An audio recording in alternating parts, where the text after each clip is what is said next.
स्वागत है आप सभी का आपके अपने चैनल JAS एकेडमी पर। दोस्तों, लास्ट वीडियो में मैंने एडजस्टमेंट डिस्कस किए थे, जिसमें मैंने 8 एडजस्टमेंट टोटल आपको डिस्कस किए थे। अब कुछ एडजस्टमेंट और भी रह गए हैं जो आज हम आपको इस वीडियो में डिस्कस करने जा रहे हैं। तो नंबर 9 जो एडजस्टमेंट है, interest on bank loan. Interest on bank loan number 9 adjustment. Suppose that मान लीजिए आपने किसी भी बैंक से या किसी एनी पर्सन क्रेडिटर से आपने लोन लिया हुआ है, तो उस पर आपको interest, monthly interest, half yearly interest, quarterly interest, जैसा भी एग्रीमेंट होगा वैसे ही आपको इंटरेस्ट पे करना होगा। तो मंथली आपको इंटरेस्ट देना ही देना है। अगर आप बैंक से लोन इशू करते हैं, बैंक से लोन लेते हैं, तो आपको इंस्टॉलमेंट आपको पे करनी होगी। और इंस्टॉलमेंट मंथली हो सकती है, क्वार्टरली हो सकती है, हाफ ईयरली हो सकती है, ईयरली हो सकती है, विद इंटरेस्ट, यानी कि इंटरेस्ट इंक्लूड करके आपको इंस्टॉलमेंट में पेमेंट करना है। इंटरेस्ट ऑन लोन अगर आप पे कर रहे हैं, लोन पर इंटरेस्ट पे कर रहे हैं, तो ये आपके लिए लॉस मानी जाएगी। सपोज दैट मान लीजिए अगर आप किसी भी पर्सन ने, किसी कंपनी फर्म ने आपसे लोन लिया हुआ है और आपने उनको लोन दिया है, तो उस पर मिलने वाला इंटरेस्ट आपके लिए प्रॉफिट होगा। तो interest on capital, interest on bank loan, इसको आपको फाइनल अकाउंट में एडजस्टमेंट कैसे करना है, तो ट्रेडिंग अकाउंट, फाइनल अकाउंट में ट्रेडिंग अकाउंट प्रिपेयर होता है।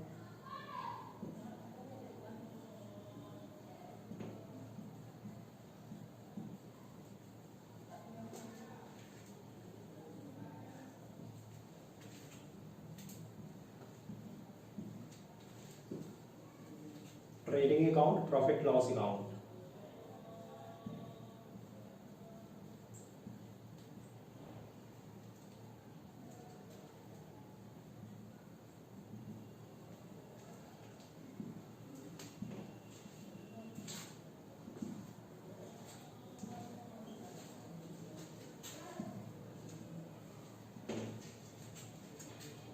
ट्रेडिंग अकाउंट में आपको इंटरेस्ट ऑन बैंक लोन की एंट्री नहीं करनी है, क्योंकि ये इनडायरेक्ट एक्सपेंडिचर माना जाता है। तो इंटरेस्ट ऑन बैंक लोन की एंट्री आपको प्रॉफिट लॉस अकाउंट के डेबिट साइड में करनी है। तो इंटरेस्ट ऑन बैंक लोन, अगर आपने बैंक से लोन लिया हुआ है तो उस पर आपको इंटरेस्ट पे आउट करना है। बैंक लोन की मनी ट्रेंड के क्रेडिट साइड में दी होगी। और बैंक लोन, सपोज दैट मान लीजिए बैंक लोन आपने लिया हुआ था, जो प्रिंसिपल वैल्यू है वो है 1 लाख रुपीस की, और इंटरेस्ट रेट 10% ईयरली आपको इंटरेस्ट पे आउट करना है। तो 1 लाख रुपीस का बैंक लोन है जिस पर आपको 10% का इंटरेस्ट पे करना है। इसका 10% कैलकुलेट करेंगे, अमाउंट आएगा 10,000 रुपीज एनुअल आपको इंटरेस्ट पे करना है। Profit loss account debit side में आप इसकी रिकॉर्डिंग करेंगे। एंड इसका सेकेंड टाइम बैलेंस शीट,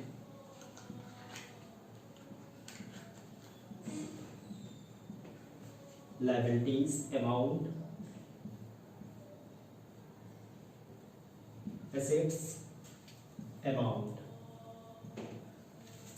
तो बैलेंस शीट में कैसे आप इसकी रिकॉर्डिंग करेंगे, तो interest on bank loan, bank loan हमारी लायबिलिटीज है। लायबिलिटीज का मतलब होता है कर्ज, short term liability, long term liability, inward liability, outward liability, all total liabilities को आप लायबिलिटी साइड में, बैलेंस शीट के लायबिलिटी साइड में आप दिखाते हैं। बैंक लोन आपको लायबिलिटी में शो करना है। बैंक लोन प्रिंसिपल वैल्यूज की, जैसे कि 1 लाख रुपीस का आपने बैंक लोन लिया हुआ था और इस पर एनुअल इंटरेस्ट 10% का बन रहा है, तो ये प्रिंसिपल में ऐड होगा। 10% का इंटरेस्ट इसमें ऐड होगा प्रिंसिपल वैल्यू, और ये टोटल यहाँ पर अमाउंट जो होगा वो आ जाएगा 1,10,000 का टोटल अमाउंट आएगा। इसको ट्रेडिंग में आपको शो नहीं करना है, इंटरेस्ट ऑन बैंक लोन। अब इसका नोट्स देखिए कैसे क्या करना है।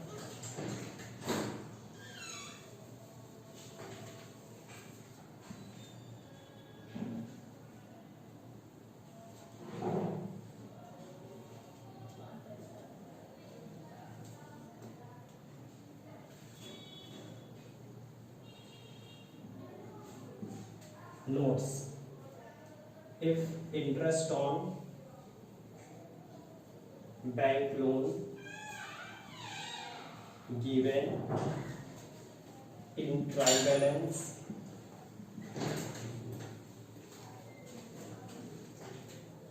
only entered in profit loss account debit side. If interest on bank loan given in trial balance only entered in profit loss account debit side. Suppose that मान लीजिए अगर आपका ट्रायल बैलेंस बन चुका है और आपको इंटरेस्ट ऑन बैंक लोन को आपने रिकॉर्ड कर लिया था, जर्नल एंट्री कर ली थी, इसकी रिकॉर्डिंग आपके पास में है और ट्रायल में ये शो हुआ है, तो ट्रायल बैलेंस के अगर मान लीजिए सपोज दैट डेबिट साइड में इंटरेस्ट ऑन बैंक लोन लिखा हुआ है तो उसकी रिकॉर्डिंग आपको वन साइड में करनी है, यानी कि आपको only profit loss account debit side में इसको रिकॉर्ड करना है। एडजस्टमेंट की एंट्री हमेशा दो जगह पर रिकॉर्ड होती है, टू प्लेसेस पे रिकॉर्ड की जाती है एडजस्टमेंट, और ट्रायल के जितने भी आइटम्स होते हैं, ट्रायल बैलेंस के जितने भी आइटम्स होंगे उसको वन साइड में आपको रिकॉर्ड करना है। तो नेक्स्ट यहाँ पर हम एडजस्टमेंट को समझेंगे। Number 10 bad debts.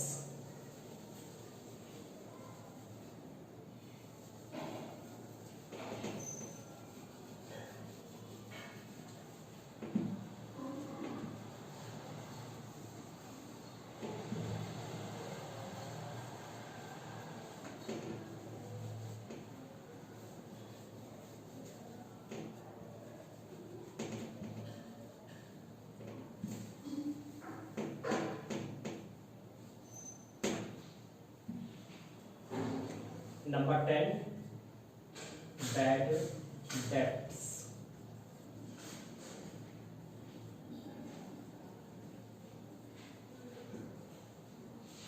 Bad debts means होता है कि डूबा हुआ रुपया, जो भी हमारी डूबत ऋण है, ये कोई भी रकम हमारी डूब गई है, हमारे कस्टमर से नहीं मिल पाई है। सपोज दैट किसी भी कस्टमर को आपने उसकी गुडविल के बिहाफ पर अगर आपने क्रेडिट सेल किया था, उधार माल बेचा था और उससे रियलाइजेशन के टाइम पर आपको वसूल नहीं हो पाया, कुछ पैसा वसूल नहीं हो पाया, जो डूब गया है, हमारा कस्टमर नहीं दे पा रहा है, या इंसॉल्वेंट हो गया है, दिवालिया हो गया है, हमारा कस्टमर नहीं दे पा रहा है, तो जो पैसा नहीं दे पा रहा है, जो रकम हमको प्राप्त नहीं हो पा रही है, वही बैड डेब्ट कहलाती है।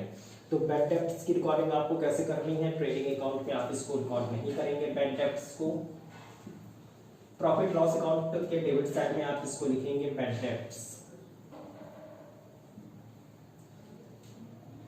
बैड डेब्ट्स देखिए, डेब्ट मीन्स होता है कर्ज, और बैड डेब्ट्स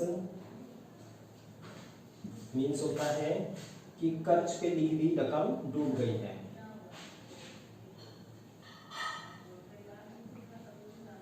डूबत रकम, डेब्ट्स मीन्स कर्ज और बैड डेब्ट्स मीन्स डूबत रकम, जो हमारे कस्टमर से रकम ना मिल पाए वो हमारी डूब गई है, बैड डेब्ट में चली गई है, ये हमारी बिजनेस की लॉस मानी जाती है, इनडायरेक्ट लॉस है।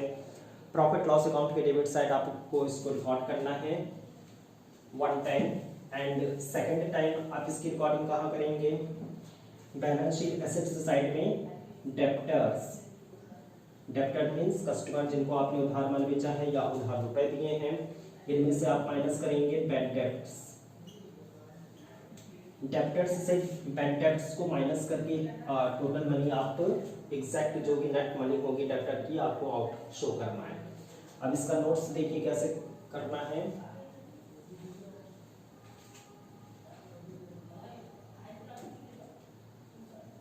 If bad debts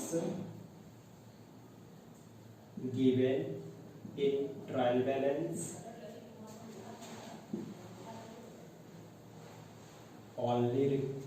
only entered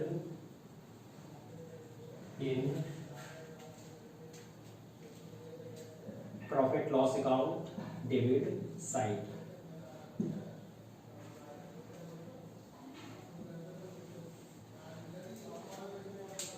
if bad debts given in trial balance only entered in profit loss account debit side, अगर मान लीजिए बैड डेब्ट्स ट्रायल बैलेंस में गिवन है तो आप इसकी रिकॉर्डिंग करेंगे only profit loss account debit side में, और कहीं पर भी नहीं होगी नेक्स्ट हम एडजस्टमेंट की बात करेंगे, number 11।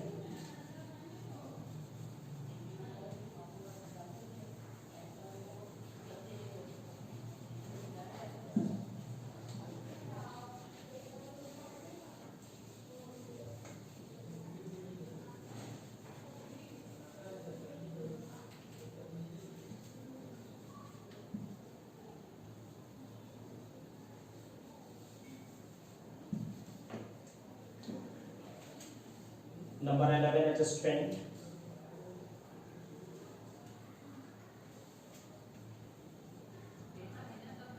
Provision for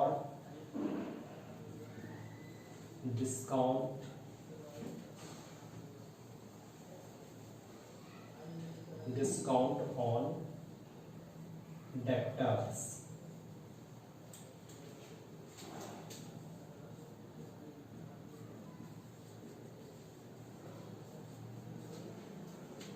provision for discount on debtors, इसको हिंदी में कहा जा सकता है कि देनदारों पर पट्टे के लिए, कटौती के लिए प्रावधान। तो ये इसलिए क्रिएट होता है provision for discount on debtors. जिन भी कस्टमर को आपने उधार माल बेचा है वो आपके डेब्टर हैं, उनसे अतिशीघ्र आपको रकम प्राप्त करनी है, बहुत जल्दी ही प्राप्त करनी है। इसके लिए आप उनको कैश डिस्काउंट का प्रलोभन देंगे, लालच देंगे। अगर आप कैश डिस्काउंट देते हैं अपने कस्टमर को तो आपके कस्टमर में जितनी भी आउटस्टैंडिंग मनी बाकी हुई है वो आपको मिल जाती है, कस्टमर आपको रुपए दे देता है। तो डिस्काउंट देने से ये बहुत बड़ा बेनिफिट होता है कि आपके कस्टमर ने, जिनको आपने उधार माल बेचा है, उनसे आपको अतिशीघ्र बहुत जल्दी ही रकम प्राप्त हो जाती है। इसके लिए हम कैश डिस्काउंट अपने डेब्टर को, अपने कस्टमर को देते हैं।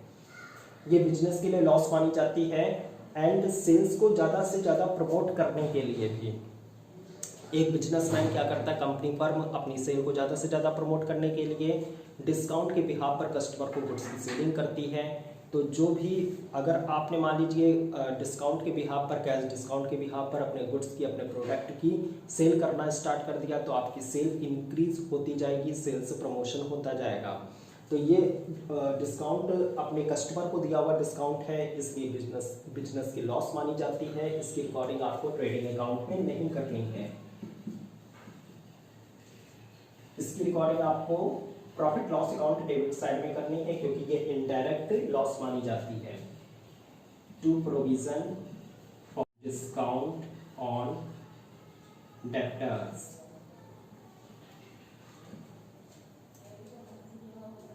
First time profit loss account debit side में इसकी रिकॉर्डिंग आपको करनी है। तो जितने भी डेब्टर्स होंगे, ट्रायल में दिए होंगे, उन पर आपको रेट लगाना है, डिस्काउंट रेट अपॉन में 100, और इस तरह से कैलकुलेट करके आपको अमाउंट को प्रॉफिट लॉस अकाउंट आउटसाइड में, डेबिट साइड दिखाना है। सेकंड टाइम इसकी एंट्री आपको एसेट्स साइड में करनी है एंड माइनस करना है डिस्काउंट, और माइनस करके आप टोटल इसको बाहर शो करेंगे एग्जैक्ट अमाउंट को। अब इसके नोट्स देखिए, क्या है note.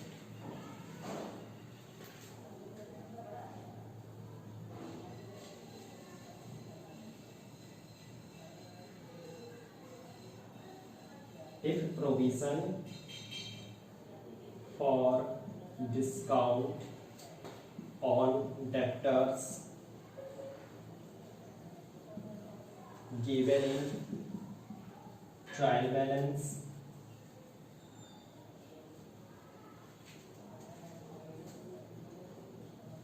only entered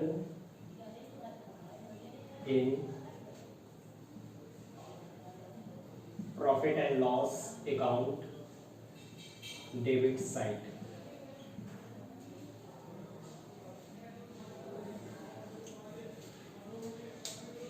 If a provision for discount on debtors given in trial balance only entered in profit and loss account debit side.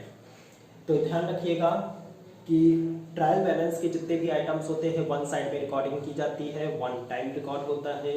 तो ट्रायल बैलेंस के अंदर मान लीजिए डिस्काउंट ऑन डेब्टर्स दिए हैं, ट्रायल बैलेंस डेबिट साइड में discount on debtors given है, इसकी एंट्री आपको profit loss account debit side में करनी है, क्योंकि ये डायरेक्ट एक्सपेंडिचर माना जाता है बिजनेस का। अगर एडजस्टमेंट में दिया होगा तो आपको डेप्टर पे परसेंटेज लगानी है, रेट लगाना है डिस्काउंट की, और जितना भी डिस्काउंट अमाउंट आएगा उसको profit loss account debit side में, एंड सेकंड टाइम आप उसको डेप्टर्स में से डिस्काउंट माइनस करके शो करेंगे। अगर ट्रायल के अंदर दिया है डिस्काउंट डेबिट साइड में तो उसको profit loss account debit side में रिकॉर्डिंग करनी है, बस और कहीं नहीं। नेक्स्ट एडजस्टमेंट हम आपको समझाते हैं, provision for discount on creditors.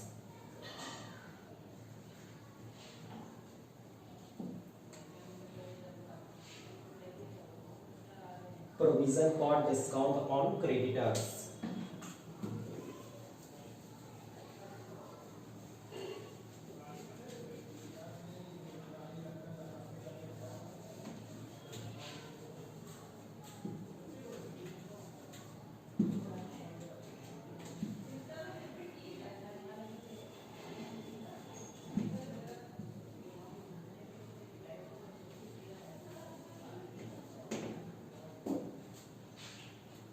Provision for discount on debtors just इसका अपोजिट है provision for discount on creditors.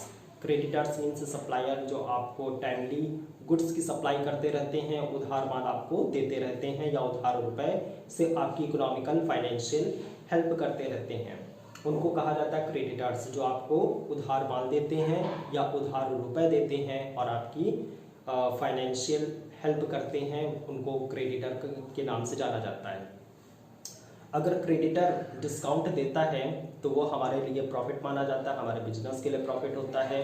तो डिस्काउंट ऑन क्रेडिटर्स, जिस तरह से हम अपने कस्टमर से बाकी बकाया रकम को प्राप्त करने के लिए उनको कैश डिस्काउंट देते हैं या कैश डिस्काउंट के बिहाफ पर अपने प्रोडक्ट की ज़्यादा से ज़्यादा सेल करते हैं, सेल से प्रमोशन होता है, इसी तरह से हमारा जो सप्लायर है वो अपनी सेल्स प्रमोशन करने के लिए हमको डिस्काउंट के बिहाफ पर गुड्स वगैरह प्रोवाइड कराता है, गुड्स हमको सेल करता है।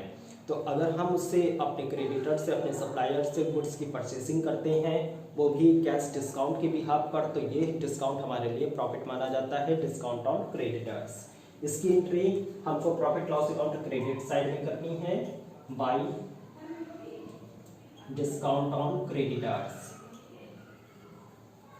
तो जितने भी क्रेडिटर्स ट्रायल के क्रेडिट साइड में गिवन होगा उस पर आपको परसेंटेज लगानी है, रेट लगाना है, रेट ऑफ डिस्काउंट अपॉन में 100 और परसेंटेज कैलकुलेट करके आपको exact amount profit loss account credit side में नोट डाउन करना है। ट्रेडिंग अकाउंट में आप इसको शो नहीं करेंगे।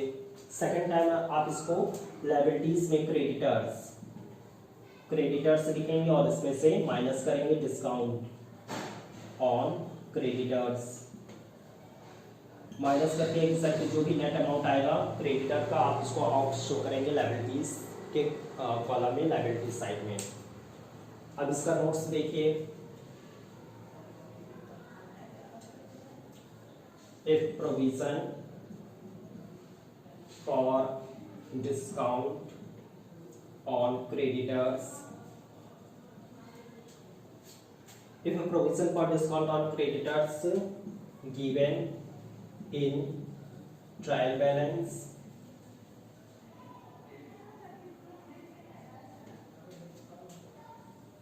only entered in profit and loss account credit side, क्योंकि ये हमारे लिए प्रॉफिट की बात है। If a provision for discount on creditors given in trial balance only entered in profit loss account credit side, अगर मान लीजिए discount on creditors trial balance में गिवन है, क्रेडिट साइड में गिवन है डिस्काउंट, तो ट्रायल के आइटम्स को वन साइड में आपको रिकॉर्ड करना है।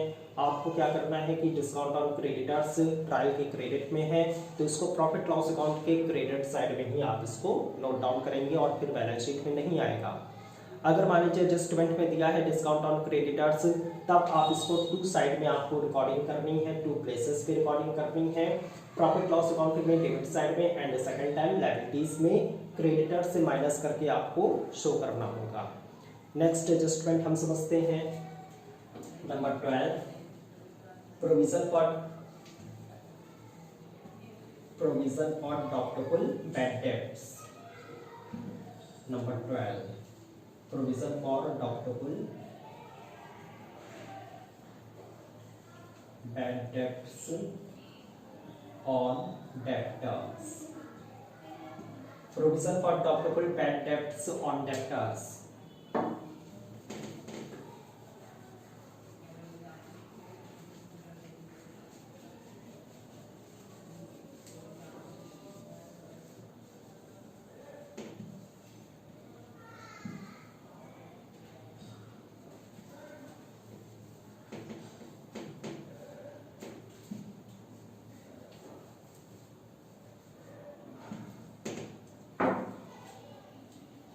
हाँ तो दोस्तों देखिए, हमने आपको बताया था कि अकाउंटिंग कॉन्सेप्ट हमको ये बताता है कि डॉक्टरफुल लॉसेस की एंट्री हमको कर लेनी चाहिए, लेकिन डॉक्टरफुल प्रॉफिट की एंट्री अकाउंटिंग बुक में कभी नहीं होती है। डॉक्टरफुल लॉसेस की एंट्री इसलिए होती है क्योंकि आगे सपोज दैट मान लीजिए वो लॉस हमको हो या ना हो आगे फ्यूचर में, ये कोई डेफिनेट नहीं है, लेकिन अगर हमको डाउट हो रहा है कि आगे हमको लॉस होने वाली है अपने बिजनेस में, तो उसकी रिकॉर्डिंग आपको प्रेजेंट टाइम कर लेनी है, भले ही वो लॉस आगे चल के फ्यूचर में हो या ना हो। अगर हमको डाउट बना हुआ है कि आगे चल के फ्यूचर में हमको अपने बिजनेस से प्रॉफिट होने वाला है, प्रॉफिट अर्न करेंगे, तो इसकी रिकॉर्डिंग आपको प्रेजेंट टाइम नहीं करनी है। ऐसा ही कुछ सोच के हम ये कॉन्सेप्ट जो अकाउंटिंग कॉन्सेप्ट हमको बताता है कि provision for doubtful bad debts on debtor, यानी कि जो भी डेब्टर हैं जिनको आपने उधार माल बेचा है, आपके कस्टमर हैं, वो ऑल टोटल गुड नहीं है। क्योंकि कोई भी बिजनेसमैन होता, ऑनर होता है, मान लीजिए सपोज दैट हम एक शॉपकीपर हैं, ऑनर है, और मेरा 10 लाख रुपीस जो भी है वो मार्केट में फंसा हुआ है, यानी कि बैलेंस में पड़ा हुआ है। हमने 10 लाख रुपीस का गुड्स की सेलिंग कर दी थी, अपने कस्टमर को बेच दिया था 10 लाख रुपए का गुड्स हमने सेल कर दिया था, क्रेडिट सेल की थी, उधार माल बेचा था। अब हम ये भी हम देख रहे हैं कि मार्केट में जितने भी हमारे डेब्टर हैं वो ऑल टोटल गुड नहीं है। अगर हम रियलाइजेशन करेंगे तो वो डेफिनेट टाइम पर हमको ओनली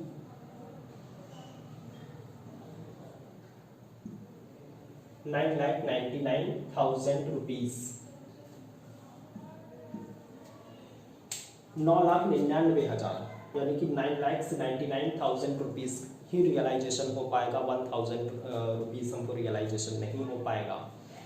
तो यहाँ पर आप ये देख रहे हैं कि 10 लाख रुपए का हमने क्रेडिट सेल किया था, अपने कस्टमर को उधार माल बेचा था, अपने डेब्टर को उधार माल बेचा था, और हमको रियलाइजेशन जब हम करने चले, यानी कि वसूल करने चले, तो वसूली के टाइम पर हमको 9,99,000 रुपये, यानी कि 9,99,000 रुपीज़ की रियलाइजेशन हो पाया। 1,000 रियलाइज नहीं हो पाया, तो जो 1,000 रियलाइजेशन नहीं हो पा रहा है, या ऐसा डाउट हमको बना हुआ है कि 1,000 रुपये डूब जाएंगे, अब नहीं मिलने वाले हैं, आगे फ्यूचर में भी नहीं मिलेंगे, लेकिन डेब्टर कह रहा है कि हम आगे आपको फ्यूचर में 1,000 रुपीज़ भी दे देंगे, लेकिन प्रेजेंट टाइम इसके डूबने का हमको भय हो रहा है, डर बना हुआ है, इसीलिए हम इसकी रिकॉर्डिंग अकाउंटिंग बुक में कर लेते हैं। तो चलिए अब ये डॉक्टरफुल बैड डेब्ट्स को कैसे रिकॉर्डिंग करनी है, फाइनल अकाउंट में एडजस्टमेंट कैसे करना है, तो profit loss account debit side में आप इसकी रिकॉर्डिंग करेंगे to provision for doubtful bad debts on debtors. तो डेब्टर्स पे ही आपको परसेंटेज लगानी है इनटू रेट अपॉन में 100, और जितना भी प्रोविजन फॉर बैड डेब्ट आएगा उसको आपको profit loss account debit side में रिकॉर्ड करना है। सेकंड टाइम आप इसको बैलेंस शीट के एसेट्स में लिखेंगे, डेब्टर्स, इसमें से माइनस करेंगे प्रोविजन फॉर डॉक्टरफुल डेब्ट्स, माइनस करके एग्जैक्टली जो भी नेट अमाउंट आएगा उसको बाहर आपको शो करना होगा। अब इसका नोट्स देखिए, if provision for डॉक्टरफुल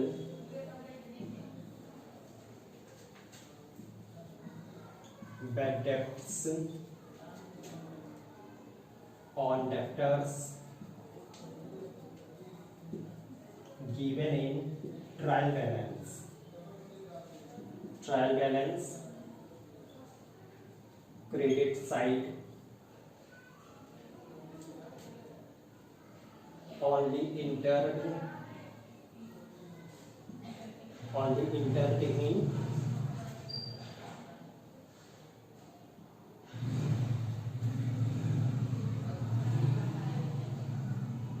profit and loss account credit side. हाँ तो दोस्तों देखिए, if provision for doubtful bad debts on डेब्ट only entered in profit and loss account credit side, इसका मतलब ये हो रहा है कि अगर ट्रायल बैलेंस में प्रोविजन फॉर डॉक्टरबल बैड डेब्ट गिवन होगा तो उसको प्रॉफिट लॉस अकाउंट के क्रेडिट साइड में आपको रिकॉर्डिंग करनी है। इसका मतलब देखिए, अगर एडजस्टमेंट में आपको प्रोविजन फॉर डॉक्टरबल बैड डेब्ट चार्ज करने की बात करता है एडजस्टमेंट में, तो आप इसको profit loss account debit side में रिकॉर्ड करेंगे और डेप्टर में से परसेंटेज लगाएंगे, यानी कि प्रोविजन फॉर डॉक्टरबल बैड डेब्ट की परसेंटेज लगाएंगे, जितना भी अमाउंट आएगा उसको profit loss account debit side में आप रिकॉर्ड करेंगे। सेकंड टाइम आप डेप्टर में से प्रोविजन फॉर डॉक्टरबल बैड डेब्ट को माइनस करके एग्जैक्ट अमाउंट डेप्टर का आउट ऑफ शो करेंगे। बट यहाँ पर ये लिखा हुआ है कि अगर प्रोविजन फॉर डॉक्टरबल बैड डेब्ट ट्रायल बैलेंस में गिवन होगा क्रेडिट साइड में, तो प्रॉफिट लॉस अकाउंट के क्रेडिट साइड में आपको इसकी रिकॉर्डिंग करनी है।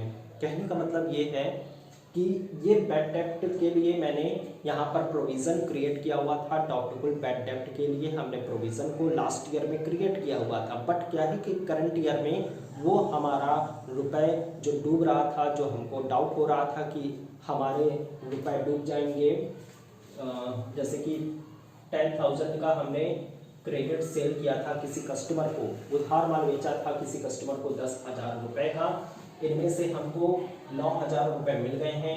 1,000 रुपए डूबने की हमको डाउट बना हुआ है कि 1,000 रुपए हमको मिल पाएंगे या नहीं मिल पाएंगे, तो 1,000 को हमने डॉक्टरबल बैड डेब्ट मानते हुए इसको प्रॉफिट लॉस अकाउंट के डेबिट साइड में रिकॉर्ड किया था, और यहाँ पर डेब्टर में से हमने प्रोविजन फॉर डॉक्टरबल बैड डेब्ट को माइनस करके बाहर एग्जैक्ट जो कि नेट डेब्टर हैं उनको हमने आउट बाहर शो किया हुआ था। बट अब यहाँ पर ये हो रहा है कि ये लास्ट ईयर में ऐसा हमने किया था, प्रेजेंट जो करंट ईयर है हमारा, करंट ईयर में फाइनल अकाउंट हम प्रिपेयर कर रहे हैं, तो लास्ट ईयर का जो बैड डेब्ट है वो रिकवरी हो गया है, यानी कि लास्ट ईयर का बैड डेब्ट जो हमको डॉक्टरबल बैड डेब्ट था, हमको डाउट बना हुआ था कि 1,000 रुपीज़ हमको नहीं मिल पाएंगे, वो करंट ईयर में 1,000 रुपीज़ हमको मिल गए हैं, इसकी रिकवरी हो गई है, इसलिए हम इसको प्रॉफिट लॉस अकाउंट के क्रेडिट साइड में लिखेंगे क्योंकि ये हमारे लिए प्रॉफिट है। बाय डॉक्टरबल बैड डेब्ट्स रिकवर्ड, ये रिकवरी हो गई है, रिकवर्ड हो गए हैं, तो रिकवरी हो गई, हमारे लिए प्रॉफिट की बात है कि 1,000 रुपए जो लास्ट ईयर में डूब रहे थे, ऐसा डाउट बना हुआ था, ये हमारे 1,000 रुपीज़ हमारे डेब्टर से नहीं मिल पाएंगे, डॉक्टरबल बैड डेब्ट है, हमने ऐसा मानकर इसको लास्ट ईयर के फाइनल अकाउंट पे प्रॉफिट लॉस अकाउंट में हमने डेबिट साइड में 1,000 की रिकॉर्डिंग कर दी थी डॉक्टरबल बैड डेब्ट मानते हुए। लेकिन जब हम करंट ईयर का फाइनल अकाउंट प्रिपेयर कर रहे हैं तो करंट ईयर में हमको वो लास्ट ईयर का बैड डेब्ट जो भी डॉक्टरबल बैड डेब्ट था उसका रियलाइजेशन हो गया है, उसको वसूल हमने कर लिया है, 1,000 रुपये हमारी रिकवरी हो गई है। 1,000 की रिकवरी होने पर हम इसको प्रॉफिट लॉस अकाउंट के क्रेडिट साइड में हम शो करेंगे, ये हमारे लिए प्रॉफिट की बात है। नेक्स्ट हम एडजस्टमेंट समझते हैं, last adjustment number 13।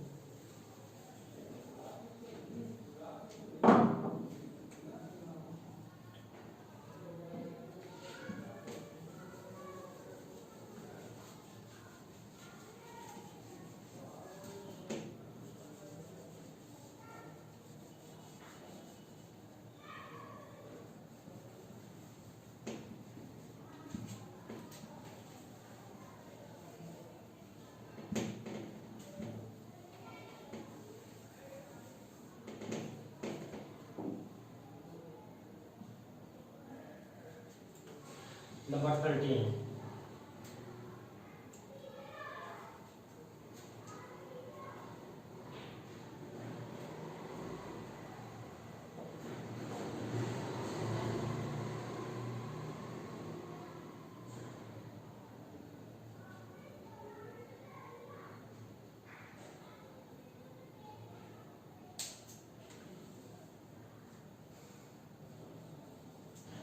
Loss by fire,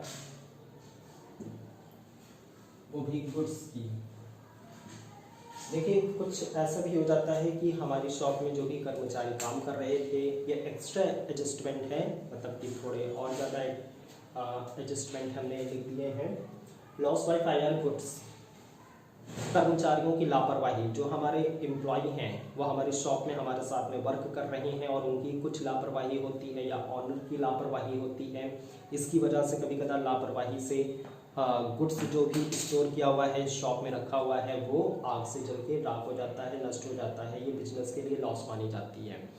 तो इसको हमको क्या करना है कि ये इनडायरेक्ट लॉस है, इसको प्रॉफिट लॉस अकाउंट के डेबिट साइड में आपको रिकॉर्ड करना है। कभी कभार ऐसा भी होता है कि गुड्स वगैरह जितनी भी टेंजिबल प्रॉपर्टीज़ होती हैं उनका इंश्योरेंस भी होता है। अगर गुड्स वगैरह डिस्ट्रॉय हो जाता है बाय फायर तो हम उसका क्लेम करते हैं और क्लेम इंश्योरेंस कंपनी के ऊपर क्लेम करने पर इंश्योरेंस कंपनी हमको मुआवजा देती है, रुपए देती है, जो हमारे लिए प्रॉफिट होता है, बट वो 100% का मुआवजा नहीं देती। सपोज दैट मान लीजिए 1000 का गुड्स हमारा जल के राख हो जाता है और हम उसका इंश्योरेंस है और हम उसको क्लेम करते हैं इंश्योरेंस कंपनी के ऊपर, तो इंश्योरेंस कंपनी हमारा क्लेम को एक्सेप्ट करती है, बट हमको 70% यानी कि 1000 का 70% 7000 रुपये, वो सॉरी 700 रुपये। 1000 का गुड्स डिस्ट्रॉय हुआ है बाय फायर और अगर हम इंश्योरेंस कराए हुए हैं अपने गुड्स का, इंश्योरेंस कंपनी पर क्लेम करते हैं, क्लेम एक्सेप्ट हो जाता है, इंश्योरेंस कंपनी हमको ओनली 70% का ही मुआवजा देती है। 70% का मतलब हुआ 700 रुपीज़, 700 रुपये। तो 700 रुपये इंश्योरेंस कंपनी देती है, बाकी 300 रुपये की हमको जो लॉस हो गई है इसको आपको प्रॉफिट लॉस अकाउंट के डेबिट साइड में आपको रिकॉर्डिंग करनी होगी, क्योंकि इनडायरेक्ट लॉस मानी जाती है। तो यहाँ पे लॉस बाय फायर यानी कि गुड्स हमारा डिस्ट्रॉय हो गया है फायर से, इससे हमारी परचेज डिक्रीज हो जाती है। परचेसेस को हम ट्रेडिंग अकाउंट के डेबिट साइड में रिकॉर्ड करते हैं, यहाँ पे लिखेंगे परचेसेस और इसमें से माइनस कर देंगे लॉस बाय फायर, जो भी गुड्स आग से जल के राख हो गया है, इसको माइनस करके हम एग्जैक्टली जो भी परचेस नेट परचेस होगी उसको हम आउट शो करेंगे। सेकंड टाइम आप इसकी रिकॉर्डिंग कहाँ करेंगे, मान लीजिए सपोज दैट आपका 1000 का गुड्स डिस्ट्रॉय हुआ था, उसको परचेस से माइनस करके आपको आउट शो करना था। अच्छा, सेकंड इसकी रिकॉर्डिंग आपको कहाँ करनी है, जो गुड्स डिस्ट्रॉय हुआ है उसका फुली इंश्योरेंस हुआ है, इंश्योर्ड गुड्स हमारा डिस्ट्रॉय हो गया है बाय फायर और इस पे इंश्योरेंस कंपनी पर क्लेम करने पर हमको 70% का क्लेम एक्सेप्ट हो रहा है, 70% हमको कैश रियलाइजेशन हो रहा है। इसको बाय में आपको शो करना होगा profit loss account credit side में, by claim accepted by insurance company. Insurance company ने हमारा क्लेम एक्सेप्ट कर लिया है, 1000 का ओनली 70% का पेमेंट कर रही है, 700 का ही इंश्योरेंस कंपनी हमको पेमेंट कर रही है। बट हमारा यहाँ पर 300 का जो भी लॉस हुई है इसको आपको प्रॉफिट लॉस अकाउंट के डेबिट साइड में रिकॉर्ड करना है, क्योंकि all total losses are debit, तो 300 की यहाँ पे लॉस हो रही है। 1000 का टोटल हमारी कॉस्ट का गुड्स था जिसमें से 700 रियलाइजेशन हो गया है, बट 300 का हमको पैसा नहीं मिल पाया है, ये हमारी लॉस हो गई। तो इस तरह से आपको इसकी एंट्री करनी है 2 प्लेसेस पे, गुड्स जो भी लॉस हुआ है lost by fire. Balance sheet में इसकी रिकॉर्डिंग नहीं होगी क्योंकि ये 2 प्लेसेस पे रिकॉर्ड हो चुका है। अब इसका नोट्स देखिए, if loss by fire given in trial balance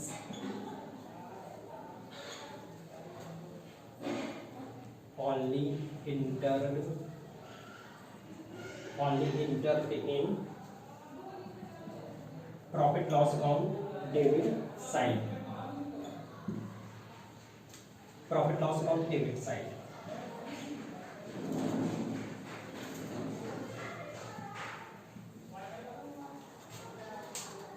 अगर मान लीजिए ट्रायल बैलेंस में दिया हुआ है लॉस बाय फायर, तो इसको profit loss account debit side में आपको रिकॉर्डिंग करनी है, क्योंकि प्रोप्राइटर ने अकाउंटिंग बुक में पहले से ही इसकी रिकॉर्डिंग कर रखी है।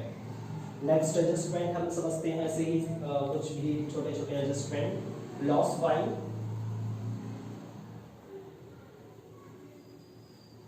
Theft, loss by theft.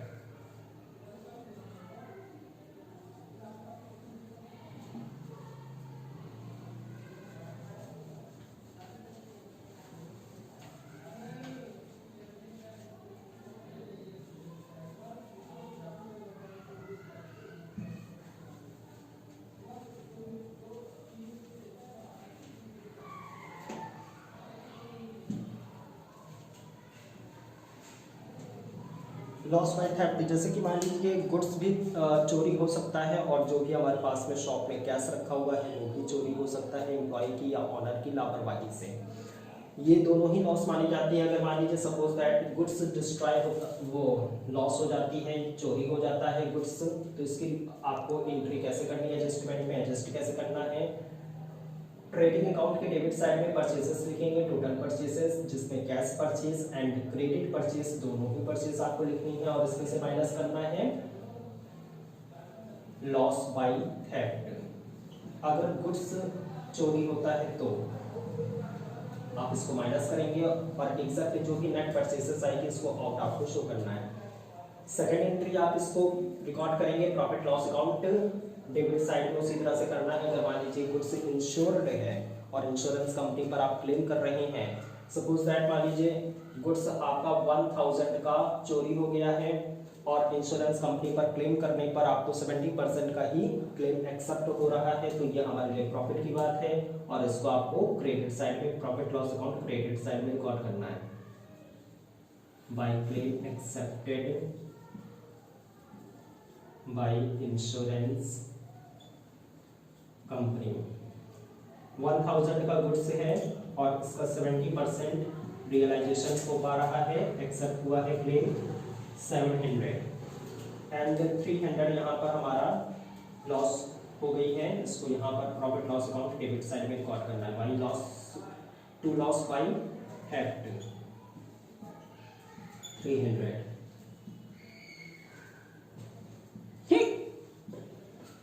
Balance sheet में इसकी रिकॉर्डिंग नहीं होगी क्योंकि ओनली 2 प्लेसेस यहाँ पे रिकॉर्ड हो चुका है। अब इसका नोट्स भी उसी तरह से करना है जैसे लॉस बाई फायर का किया था। If loss by theft given in trial balance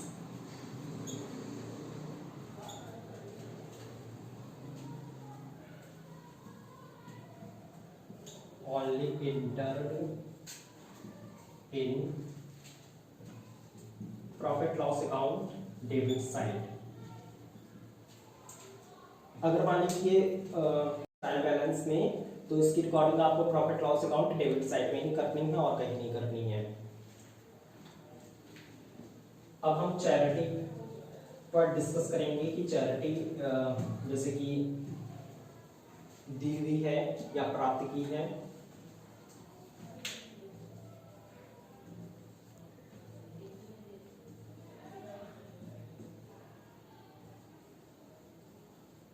samples और यहाँ पे ड्राइंग्स,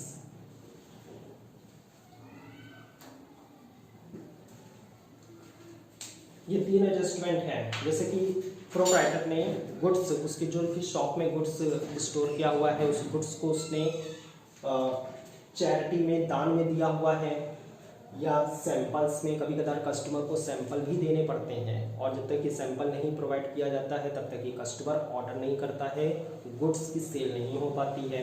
तो कभी कभार शॉपकीपर क्या करता है कि अपने गुड्स को ज़्यादा से ज़्यादा सेल्स प्रमोशन करने के लिए सैंपल में भी अपने कस्टमर को देता है। तो ये सैंपल हो गया। और ड्राइंग्स यानी कि ऑनर ने, शॉपकीपर ने अपने सेल्फ कंज्यूम करने के लिए पर्सनल यूज करने के लिए गुड्स को ड्रॉ किया हुआ है अपने ही शॉप से। तो ये 3 कंडीशंस हैं गुड्स को ड्रॉ करने की बिजनेस से। अब ये 3 कंडीशन से एडजस्टमेंट है, और इसको कैसे आपको फाइनल अकाउंट में रिकॉर्ड करना है, कैसे एडजस्टमेंट करना है, आइए देखिए।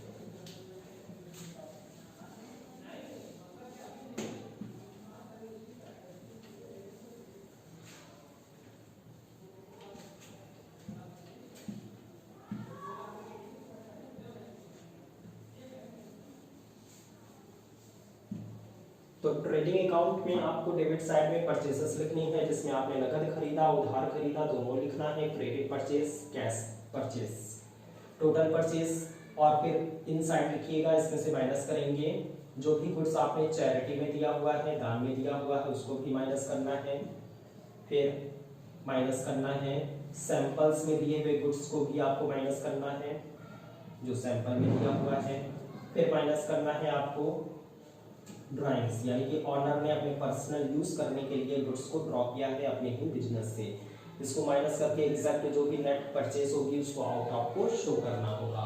तो इस तरह से आपको ये तीनों एडजस्टमेंट परचेस में से ही माइनस होंगे, क्योंकि परचेस हमारी डिक्रीज हो रही है। जो भी गुड्स ऑनर ने खरीदा था उसको बेचने के लिए, उसका जो ऑब्जेक्ट बनाया था वो बेचना था, उसकी सेल करना था, ना कि उसको हमको दान में देना नहीं था, ना ही उसको कस्टमर को हमको फ्री में सैंपल में नहीं देना था, और ना ही प्रोप्राइटर के द्वारा उसको सेल्फ कंज्यूम करने के लिए, पर्सनल यूज करने के लिए ड्रॉ करना था। उसका जो मेन मोटिव था, मेन जो मकसद था, उसका ऑब्जेक्ट था, वो सेल करना था। इस कारण से हमारी परचेज डिक्रीज हो जाती है, कम हो जाती है। सेकेंड टाइम इसकी आप रिकॉर्डिंग कहाँ करेंगे? Profit loss account debit side में चैरिटी लिखेंगे, जो भी दिया हुआ गुड्स है दान में।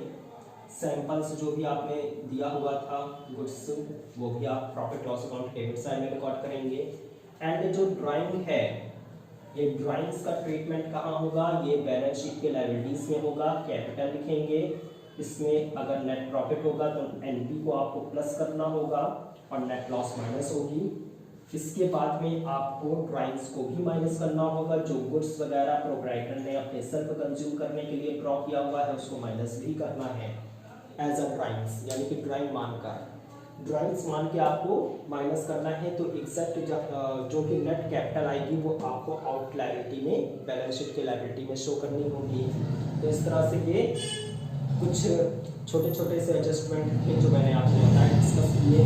इस तरह से फाइनल अकाउंट के आपको एडजस्टमेंट रिकॉर्ड करना है और एडजस्टमेंट को एडजस्ट करते हुए फाइनल अकाउंट को प्रिपेयर करना है, जिससे हमारा एग्जैक्ट हमारा gross profit, gross loss, net profit, net loss एकदम सही कैलकुलेट हो और बैलेंस शीट बन जाने से हमारे बिजनेस की फाइनेंशियल पोजीशन एकदम करेक्ट सामने आए। इसलिए एडजस्टमेंट एंट्री करनी जरूरी होती है। Thank you. नेक्स्ट वीडियो में भी हम आपको फाइनल अकाउंट न्यूमेरिकल बताएंगे कि विद एडजस्टमेंट कैसे सॉल्यूशन किया जाता है। Thank you.